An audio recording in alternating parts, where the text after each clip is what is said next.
Welcome students to English second paper class. Today we are going to learn how to transform the affirmative sentence into negative and negative into affirmative. আজকে আমরা শিখতে যাচ্ছি কিভাবে affirmative থেকে negative এবং negative থেকে affirmative সেন্টেন্সে পরিবর্তন করা যায়। নেগেটিভ থেকে অ্যাফার্মেটিভ থেকে নেগেটিভ করার সবচেয়ে সহজ নিয়ম হলো অ্যাফার্মেটিভের অ্যাফার্মেটিভ সেন্টেন্সের অক্সিলারি পরে নট বা না বোধক শব্দ ব্যবহার করা।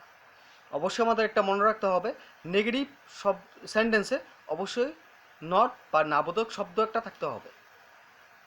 তাহলে অ্যাফার্মেটিভ থেকে নেগেটিভ করার জন্য যদি আমরা অক্সিলারি পরে নট শব্দটি ব্যবহার করি, তাহলে আমাদের যে মেন ভার্ব আছে অথবা যে অ্যাডজেক্টিভ আছে তার বিপরীত শব্দটিও ব্যবহার করতে হবে। অ্যাফার্মেটিভ থেকে নেগেটিভ করার জন্য যদি আমরা নট শব্দটি ব্যবহার করি, তাহলে ভার্ব অথবা অ্যাডজেক্টিভের বিপরীত শব্দটি ব্যবহার করতে হবে। আমরা একটা এক্সাম্পল দেখি। প্রথম এক্সাম্পল হল এই অ্যাডজেক্টিভ দিয়ে, he is a good boy. He হলো subject, is verb, a article, good হলো অ্যাডজেক্টিভ, বয় অবজেক্ট নাউন। তাহলে আমরা সেই অ্যাফার্মেটিভ সেন্টেন্সকে নেগেটিভ করার জন্য আমাদের কি করতে হবে? এই অ্যাফার্মেটিভ সেন্টেন্সের অক্সিলারি পরে নট শব্দটি ব্যবহার করতে হবে। হি ইজ, তারপরে নেগেটিভ ওয়ার্ড বা নাবোধক শব্দ নট। এ গুডের অপোজিট হলো ব্যাড, বয়। তার আমরা কী দেখেছি আগের সেন্টেন্সে, যদি আমরা নট ব্যবহার করে কোনো অ্যাফার্মেটিভ সেন্টেন্সকে নেগেটিভ করি, তাহলে অ্যাফার্মেটিভ সেন্টেন্সের যে অ্যাডজেক্টিভ থাকবে অথবা যে ভার্ব থাকবে তার বিপরীত শব্দটি ব্যবহার করতে হবে। He is a good boy, he is not a bad boy. যদি অ্যাডজেক্টিভের পরিবর্তে ভার্ব থাকে তাহলে আমরা কীভাবে করবো একটু দেখি। We should obey our teachers. আমরা সবসময় আমাদের শিক্ষকদের বাধ্য থাকব। We should always অবে our teachers. Should হলো অক্সিলারি, এটাকে আমরা নেগেটিভ, এই অ্যাফার্মেটিভ সেন্টেন্সকে নেগেটিভ করার জন্য আমাদের কী করতে হবে? এই অক্সিলারির পরে আমাদের নট শব্দটা নেগেটিভ ওয়ার্ড নট ব্যবহার করতে হবে। তাহলে উই শুড, তারপর নেগেটিভ ওয়ার্ড নট। যদি আমরা নট ব্যবহার করি তাহলে আমাদের কি একটা শর্ত ছিল? অ্যাডজেক্টিভ থাক অথবা ভার্ব থাক, নট যোগ করলেই তার বিপরীত শব্দটি ব্যবহার করতে হবে। তাহলে আমরা কি করলাম? উই শুড নট, অবের opposite disobey, our teachers. Affirmative ছিল we should always, we should obey our teachers. Negative হলো we should not disobey our teachers. তাহলে আমরা একটা জিনিস কী দেখতে পেলাম, যদি আমরা নট ব্যবহার করে কোনো অ্যাফার্মেটিভ সেন্টেন্সকে নেগেটিভ করি, তাহলে তার অ্যাডজেক্টিভ অথবা তার ভার্বের বিপরীত শব্দটি ব্যবহার করতে হবে আমাদের নেগেটিভ সেন্টেন্সে, নাবোধক বাক্যে। আমাদের দ্বিতীয় নিয়মটি হলো কি, যদি কোনো অ্যাফার্মেটিভ সেন্টেন্সে অলওয়েজ শব্দটি থাকে তাহলে নেগেটিভ করার জন্য অলওয়েজের পরিবর্তে নেভার শব্দটি ব্যবহার করলেই হবে। এবং যদি আমরা অলওয়েজের পরিবর্তে নেভার শব্দটি ব্যবহার করি, তাহলে আমাদের ভার্ব অথবা অ্যাডজেক্টিভের পরিবর্তে তার বিপরীত শব্দটি ব্যবহার করতে হবে। নট ব্যবহার করলেও ভার্ব বা অ্যাডজেক্টিভের বিপরীত শব্দ ব্যবহার করতে হবে নেগেটিভে, অথবা অলওয়েজের পরিবর্তে যদি আমরা নেভার শব্দটি ব্যবহার করে নেগেটিভ করি, তাহলে আমাদের ভার্ব বা অ্যাডজেক্টিভের বিপরীত শব্দটি ব্যবহার করতে হবে।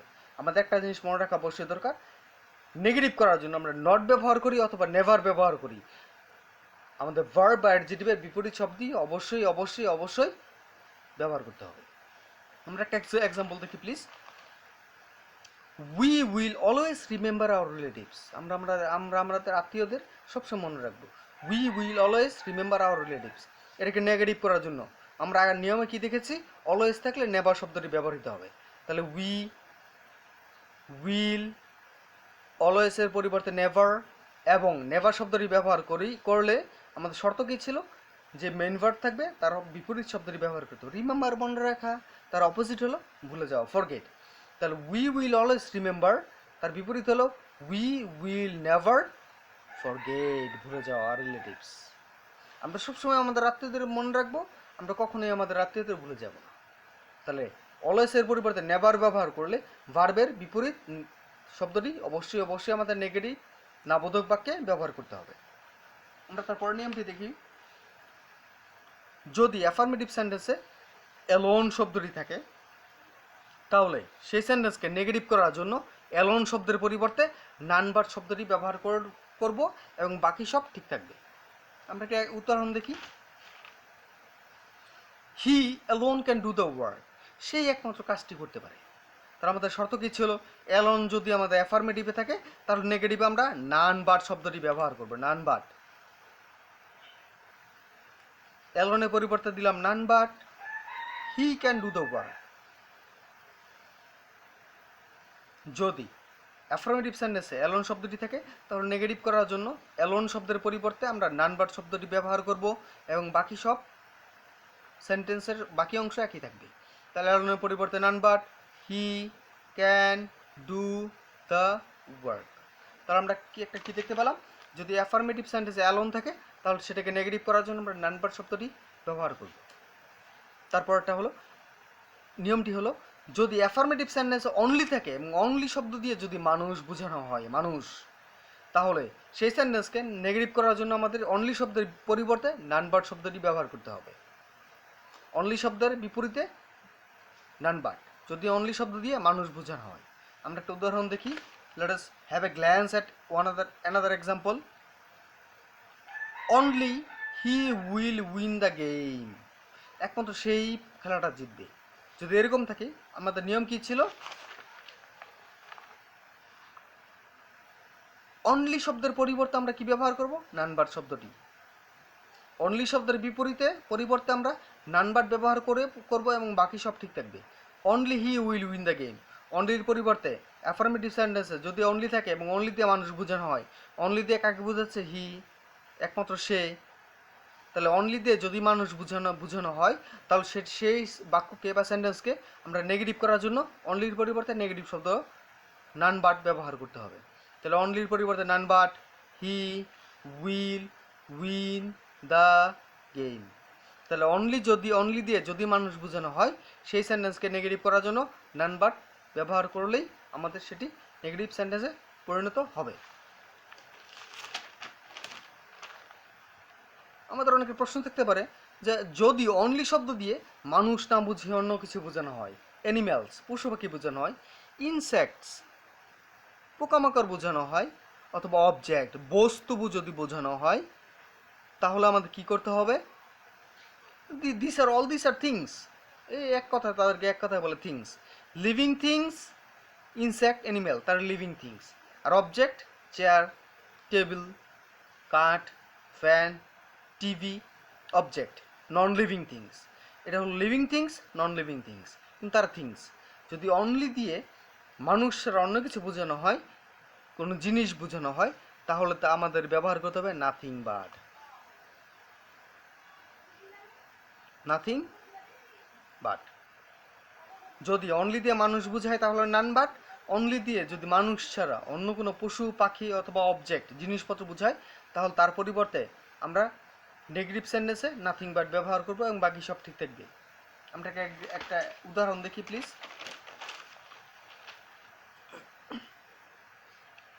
অ্যাফার্মেটিভ,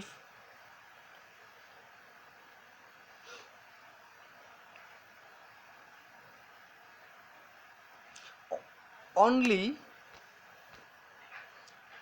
কি ছিল আমাদের, only pen is useful, only pen is useful. তাহলে আমাদের অনলি দিয়ে অবশ্যই আমাদের পেনকে বোঝাচ্ছে, একমাত্র পেনই হলো সবচেয়ে দরকারি জিনিস।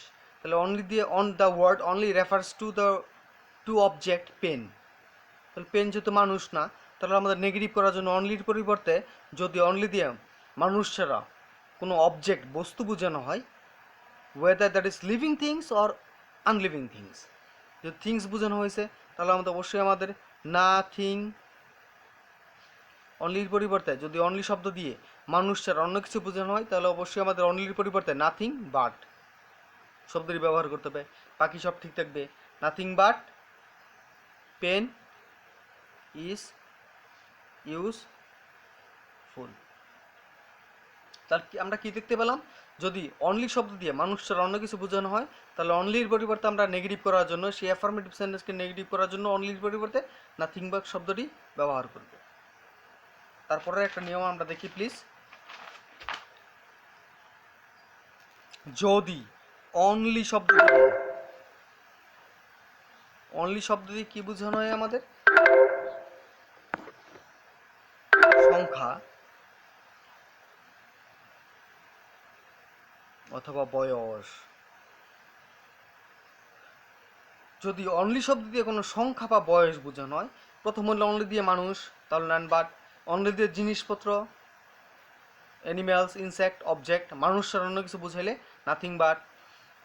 তারপরটা হলো অনলি দিয়ে যদি শুধু একমাত্র বয়স বোঝানো হয়, তাহলে আমাদের কি ব্যবহার করতে হবে?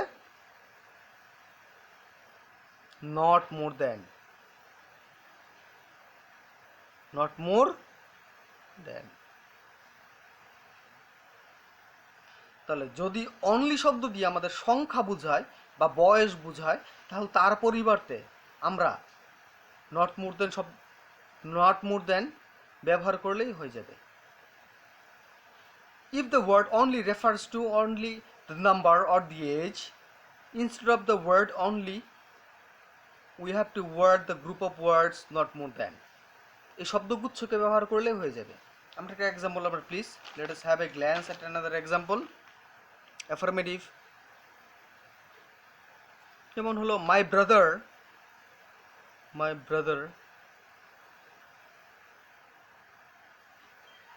is only 10. My brother is only 10. আমার ভাইয়ের বয়স মাত্র 10. My brother is only 10. আমার ছোট ভাইয়ের বয়স অনলি 10, মাত্র শুধুমাত্র 10। তাহলে অনলি শব্দ দিয়ে কাকে বোঝাচ্ছে? অনলির পরে যে আছে তাকেই বোঝাবে। 10 10কে বোঝাচ্ছে, 10 হলো একটা সংখ্যা বা বয়স, ভাইয়ের বয়সকে বোঝাচ্ছে। তাহলে আমরা অনলি দিয়ে যদি কোনো বয়স বা সংখ্যা বোঝায়, তাহলে তার পরিবর্তে কী ব্যবহার করতে হবে? Not more than. তাহলে আমাদের কি করতে হবে? My brother